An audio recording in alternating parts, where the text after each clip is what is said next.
It's Wednesday night, so we take you now to Duffy's Tavern with our guest tonight, Garry Moore, and starring Archie himself, Ed Gardner.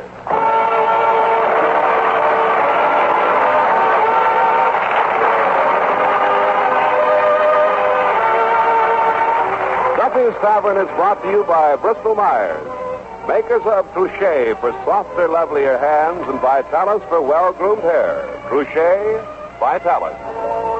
Hey, men, your hair stays neater with Vitalis every day. And girls, your hands stay lovely when you guard them with Touche.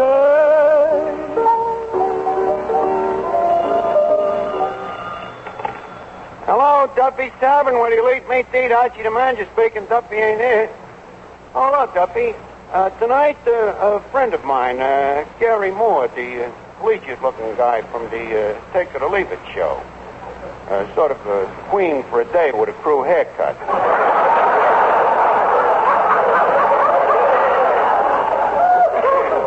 Huh? Is he funny? Oh, no, Duffy. He ain't supposed to be funny. He's a wit. Yeah, he does that smart, satirical stuff, you know, sort of a tame Oscar Wilde. But he's a nice guy, Duffy, you know. He don't let his brains go to his head. Huh? A friend of yours is coming down tonight, too? An accountant to check the books, huh? That's nice. An accountant to check the books? If I had the wings of an angel... Eddie, please. Look, I've been keeping them books for years, and... Huh? You think the books have been keeping me? Look, this is practically an accusation. I'm sorry. Goodbye. Eddie, he's wise to me.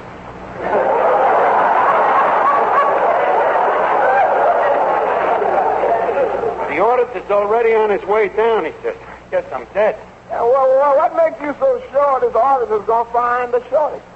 Did you ever hear of an auditor finding a longage?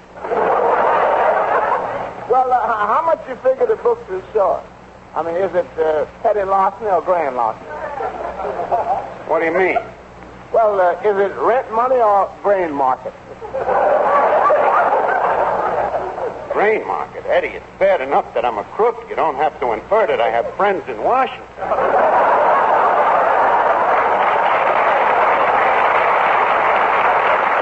Hey, wait a minute. This must be the guy now. Good evening. My name is Elmer Lauderprice. I'm the accountant. And you are Archie, I take it? He's Archie, and he took it. Look, Mr. Waterprice, you're not the guy that inspected the books last year, are you? No.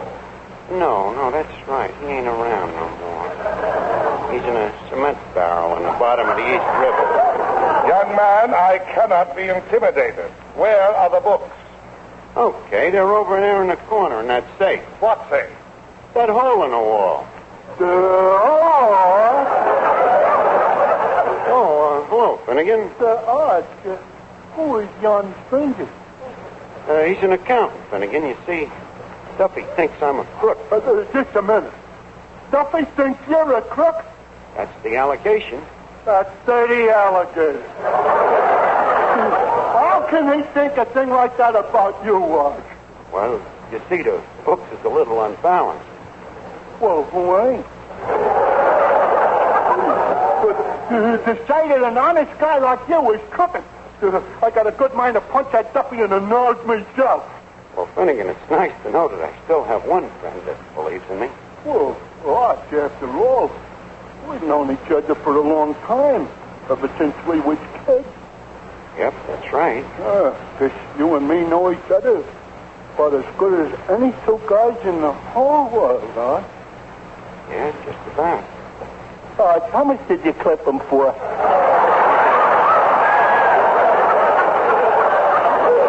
Now, wait a minute, Finnegan. Excuse me. Hello? Oh, hello, Garry. You lost? Well, we're on 3rd Avenue. Where are you? A drugstore on Park Avenue? Yeah. Well, tell you what you do. Go out to the street, you see, and you'll see a lot of them dames with that new look, with them long dresses. Well, just keep going east till you see knees.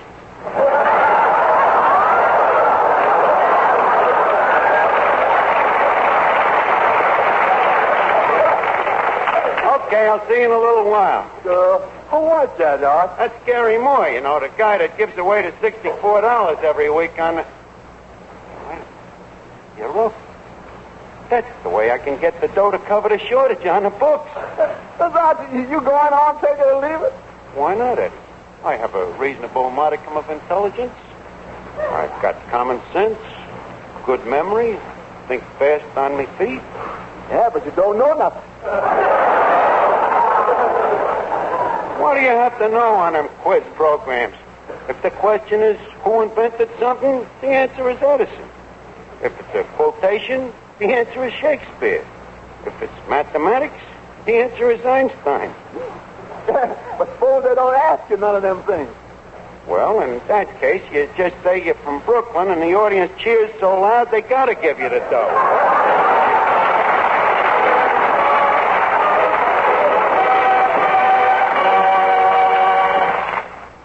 Say, men, what do you want from a hair preparation? You want it to make your hair look good, don't you? Yeah, I want that.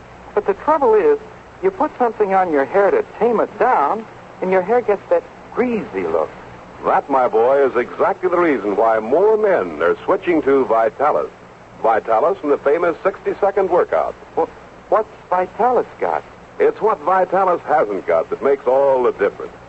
Vitalis doesn't contain any heavy mineral oils, so it tames your hair without that slick, greasy shine. And where does that 60-second workout come in? Well, that's the way you use Vitalis. When you put it on a little on your hair, you rub your scalp briskly for 50 seconds.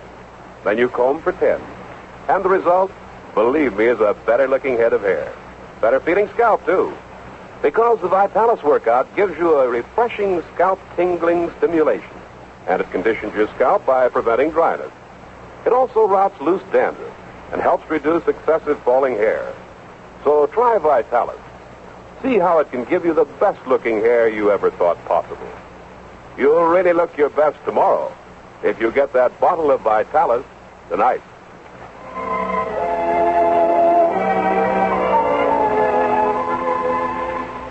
See this encyclopedia here. Appleward, Aberdeen, Agamemnon, Alcatraz. Agrippa. Boy, this Encyclopedia Britannica is a wonderful book, Eddie. Down here, any book that don't show a shortage is a wonderful book. Here, take it, Eddie, and let's try it out. Ask me a couple of questions, huh? Okay. Any particular type question? No, any one you want. You know, like, who invented the Morse code? Okay. Who did invent the Morse code? Well, it don't have to be that question.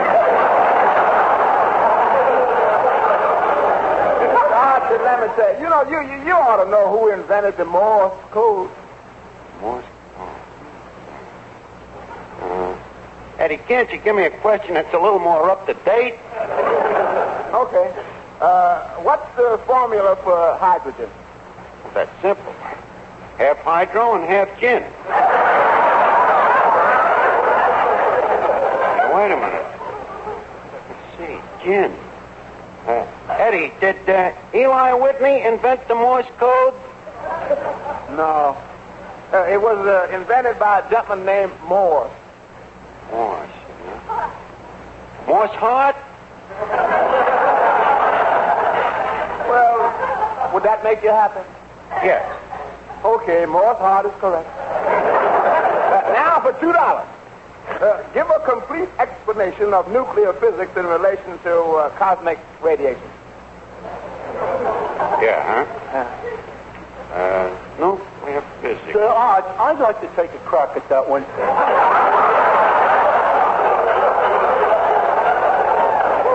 Finnegan, you stay out of this. Hey, wait a minute. What's that porcupine doing in the free lunch? A porcupine? Finnegan, that's Garry Moore.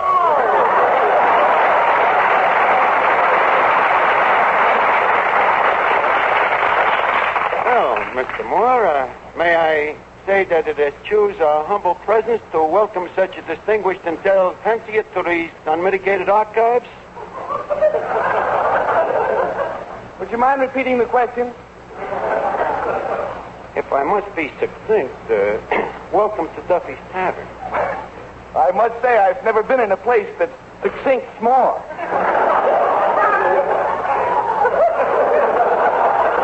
Succincts more.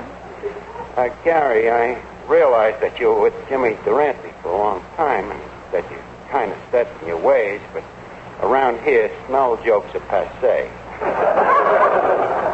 I'm sorry, old man. Look sort of disappointed.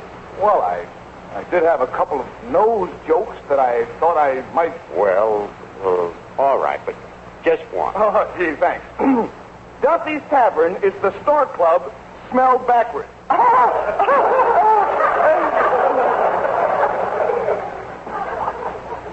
You feel better? Yeah. Good. Could I try one more? Well, ordinarily, we only allow one to a customer, but... Okay, go ahead. Thanks. Duffy's Tavern is like a Mexican dog. It's airless.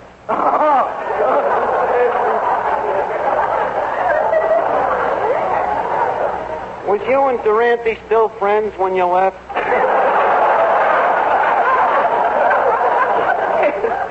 Yes, of course. Jimmy and I were very close. We were like Abbott and Costello. This I can see. Well, I'm glad to see that you've graduated from jokes, though, Garry. How's things going on a Take It or Leave It show? Oh, pretty good. You know, you must be very brilliant to run a program like that. Well, one does have to know quite a few questions and answers. Yeah. Where do you get them questions? Well, I hold them in my left hand. And the answers? Well, I hold them in my right hand. Then, as I understand it, your brilliance consists of rolling your eyes from right to left. Well, occasionally I ad-lib a bit. I blink.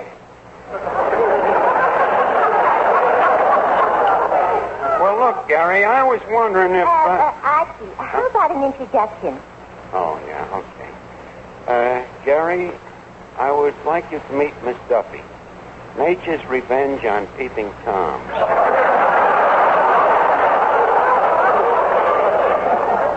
How do you do, Miss Duffy? I'm very happy to know you. Murray Hill, 3800. I beg your pardon? Well, you're always asking questions. I thought I'd give you the answer first. By the way, Mr. Moore, I have a TL for you. Oh, really? What's the TL? My girlfriend, Tessie Lopchick. She thinks you're the wittiest and cleverest comedian on the air. Well, thank Miss Lopchick for me. And believe me, that's quite a compliment from a girl who can't even understand English. Pleasant kid, huh, Garry? Glad you met her? It should happen to Art Linkletter. Well, Mr. Moore, now that we've met, isn't there a question you'd like to ask me? Yes. What is the capital of Mesopotamia? You get it, Miss Duffy? He ain't taking it. He's leaving it.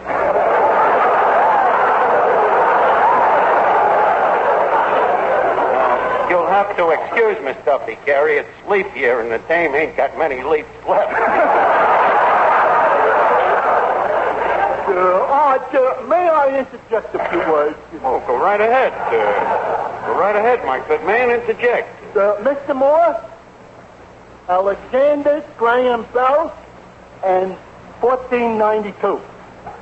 What's that? 2 answers. You figure out the question. Archie, have I had a drink? No. Then I need one. Sorry, Garry. I guess I should have prepared you. Finnegan, this is Garry Moore. Well, you don't have to explain him. Garry, this is Clifton Finnegan. Please do. Finnegan, how do you do? How do you do? How do you...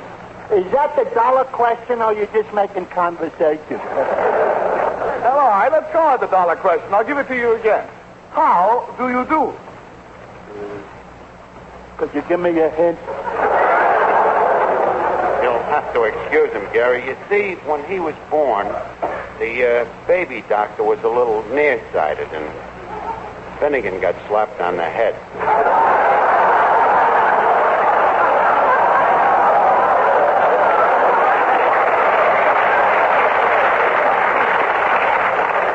So I'd like to have him on my program sometime. We could use him as one of the questions. Thank you very much, Mr. Moore. Speaking of questions, I got one for you. Yeah? Name a city. Let me see. A city, huh? Could you give me a hint? Try San Francisco. Okay, is it, San Francisco? No, it's Schenectady. Schenectady.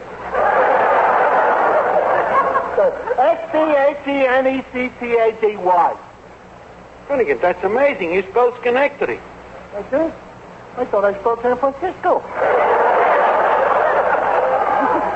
Congratulations, Mr. Finnegan. You have just won the jerk pot. Archie, I've just been over the books. Oh, yes, Mr. Waterprice? I'm sorry to say that there's a shortage. A shortage? Well, this is very nonplussant. How much am I short? $57. $57 short. Hey, Archie, is there any way I can help to get the books to balance? Mr. Moore, you know, you couldn't balance them books, Lord, if you held an Eversharp in one hand and a parasol in the other. $57 short. And Duffy will send me to jail. Oh, no, we can't have that. Oh, Arch, I've got an idea. Why don't we put on a Take It or Leave It show right here in the tavern tonight? Maybe you'll win $64 and you can cover the shortage. Garry, you took the words right out of my mouth. If you're going to win $64, you better put them right back in again.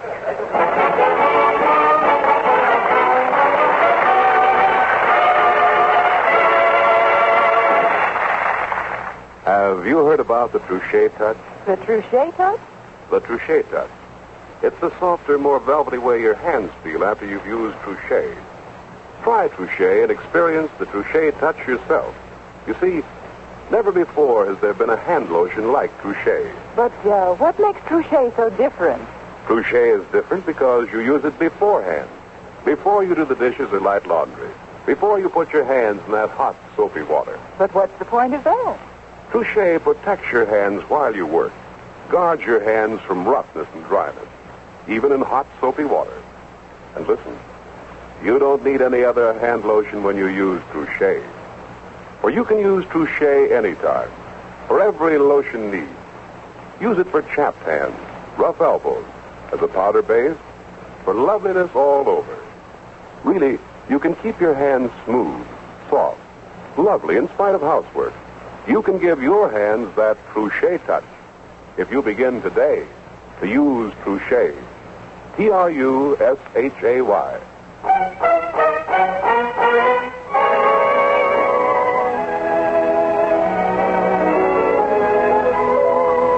Well, Garry, I'm all set. Eddie, announce the quiz show.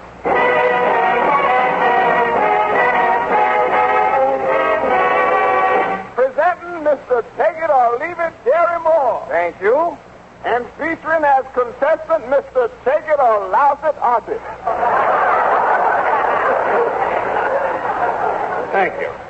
All right, Archie, let's get started. Are you ready? Ready. Very well. Select the category. Select the category. Right away, he starts with a trick question. No, Archie, I mean choose a subject. Oh, that. Yeah. Well, okay. What subjects have you got? Well, you can talk about ancient Aztec ceramics, early Buddhist architecture, medieval Slavic etymology. Uh-huh. How about names of famous people on 3rd Avenue? I'm sorry, we don't have that. How about mathematics or ancient Roman history? Ancient Roman history. That sounds pretty good.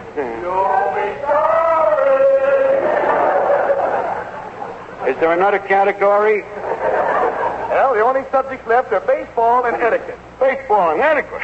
Well, that's it. Baseball? course not. Etiquette. Fine. The subject then is etiquette. Now, for $1, what is etiquette? Etiquette is... Good for $1. It ain't so tough. But how would you like to try it for $2? What, do you think I'm going to quit when I'm in the middle of a winning streak? All right, for $2, what is a finger bowl? Finger bowl. That's a thing that you wash your fingers in. That's correct. In case your fingers is full of mashed potatoes. Shut up. You got the $2. Now, for $4, who wrote the book of etiquette? Could you give me a hint? Okay. The last name is Post. Post. Could you hint me the first name? No, but I'll tell you this. The initial is E. E. I got it. Edgar Allan Poe. That's good. Edgar Allan Poe pays you $4 for originality. Now for the $8 question. What implement is used at the dining table for picking up lumps of sugar? Implement for picking up. Garry, could we go back to the, do the $16 question first and come back to the $8 one later? No, I'm sorry, Archie. You have to answer the question now. What implement is used at the dining table for picking up lumps of sugar? An implement picks up sugar. Songs for the memory. I got it. What? Bob Hope.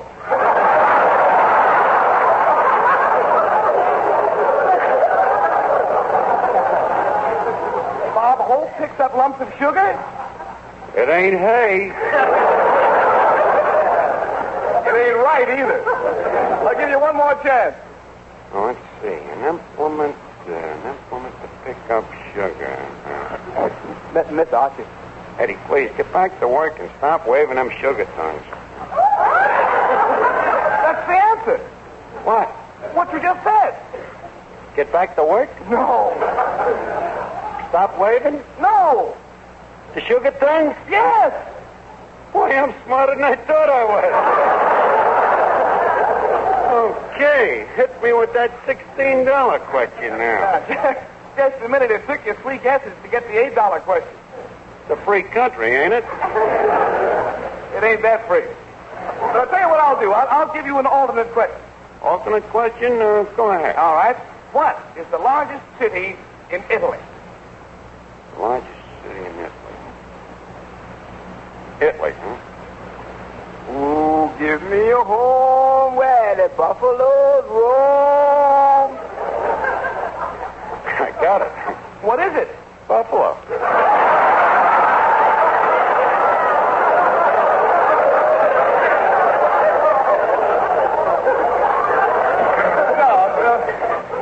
Think, will you, Archie? Where do you have to be to do as the Romans do?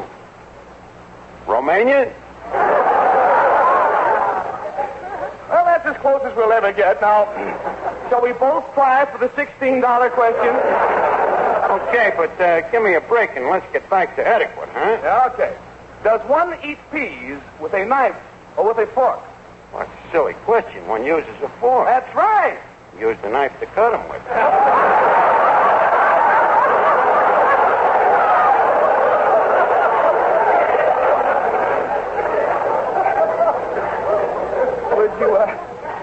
Would you like to try for 32? Okay, $32 it is. Okay. Name a steel manufacturing city in northwestern Indiana. Just a minute. What's that question got to do with etiquette? What have your answers got to do with the question? Go ahead now. Name a steel manufacturing city in northwestern Indiana. Oh, that's a kind of a tough one, Garry. That's absolutely correct, Garry, Indiana. Guess I didn't read that Encyclopedia Britannica for nothing. Now, would you like to try for 64? 64, let's see. I owe the books 57. Okay, hit me again. Very well. The $64 question. Now, this question concerns table manners. Now, the King of England comes to your house for dinner. Natural.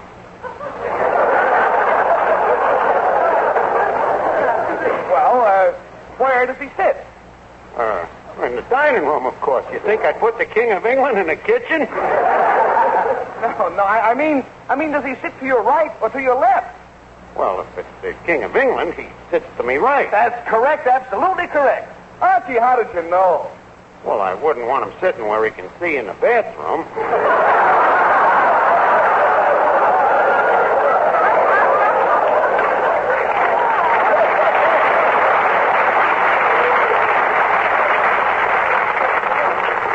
Archie, here's your $64. You got it in cash? Yeah. $64. $64 I got all at one time. Eddie, call up Peaches Latour and tell her to meet me at the store club in a half an hour. The store club? But Archie, I thought you needed this money to balance the books. Oh, the book, yes. Oh, yes, I should take care of that. Eddie, do me a favor, will you? What? Next year, remind me to win the Miss Hush contest so I can balance the books, huh?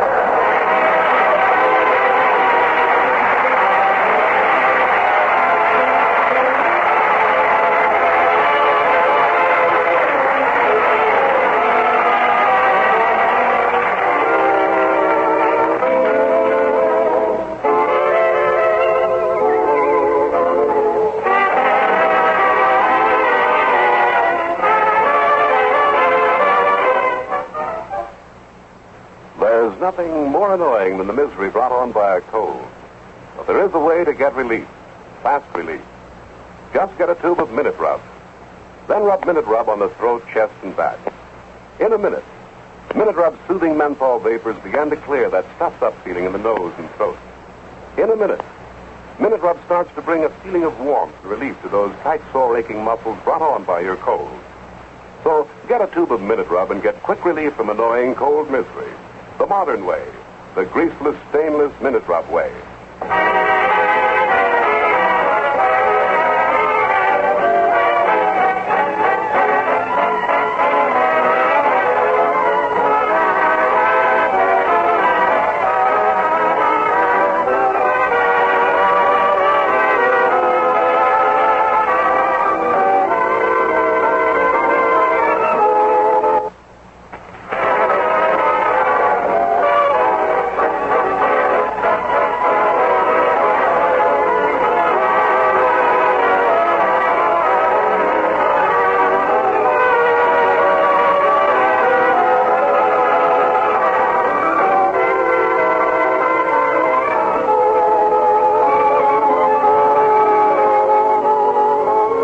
It's time now to leave Duffy's Tavern for this evening. But let's meet here again at this same time next Wednesday when our guest will be Miss Olga San Juan.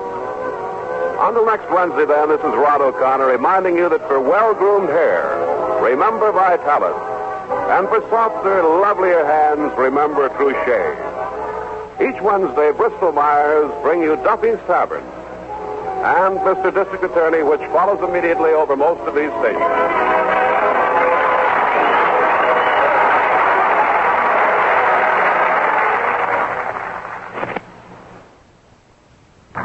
This is NBC, the national broadcasting company.